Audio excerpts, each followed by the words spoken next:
Welcome to another episode of TE Destinations. Today we are in the ancient city of Herculaneum, destroyed by the eruption of Vesuvius in 79 AD. An incredible resort town of about 4,000 people, kind of like Positano.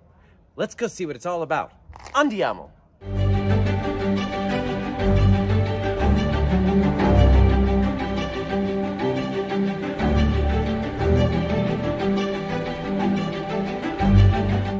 Herculaneum is about a 25-minute train ride from Napoli Centrale by taking the Circonvallazione Vesuviana.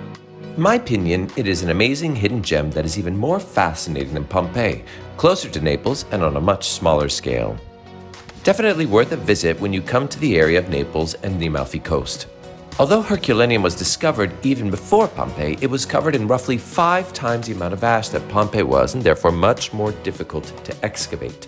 Here we have our fabulous, fantastic TE guide Francesca explaining the history of the city and its destruction as we gaze over the incredible ruins. Down, down, down we go to get to the street level of Herculaneum.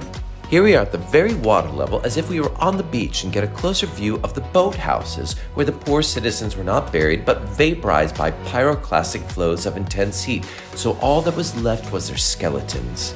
So there are many things that make Herculaneum unique, including the fact that many of the upper levels of the home survive, and because of the way it was buried, there was an almost vacuum-sealed effect which did an incredible job of preserving the magnificent frescoes and mosaics. Ample water was always important and would have been useful at the presumed blacksmith's shop that Francesca is showing us. We enter a building and see a pluvium indicating that we have just arrived into a true domus, a Roman house. The House of the Bicentennial is a true privilege to see since it has been closed since 1983 and only just reopened.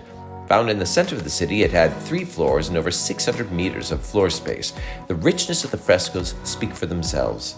Have a drink of water and be greeted by a bathing Venus and notice the water coming right out of a shell for its spout. The Cardine Street runs from north to south and you can really get a feel of what this small resort town must have been like. The House of Neptune and Amphitrite is one of the most fabulous favorites. My favorite because of the beautiful mosaics of the gods inside. Truly magnificent and probably one of the most famous treasures of Herculaneum.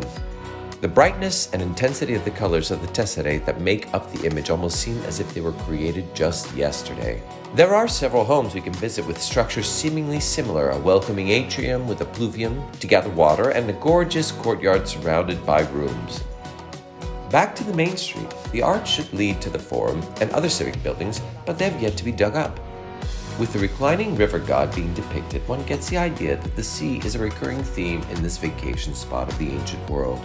The College of the Augustales is one of the few civic buildings that we can see in Herculaneum. It could be dedicated to the imperial cult or a senate house. What we do know is that there are wonderful frescoes here in the 4th style depicting the life of Hercules. It was also here where they discovered the body of a man whose brain was turned to glass from the extreme heat that destroyed the city. And now off to the baths of the city. This is a hypocaust system, which is a sort of indoor heating under the raised floor, which also explains why the marvelous maritime mosaics are buckling quite a bit. Thanks for watching our video.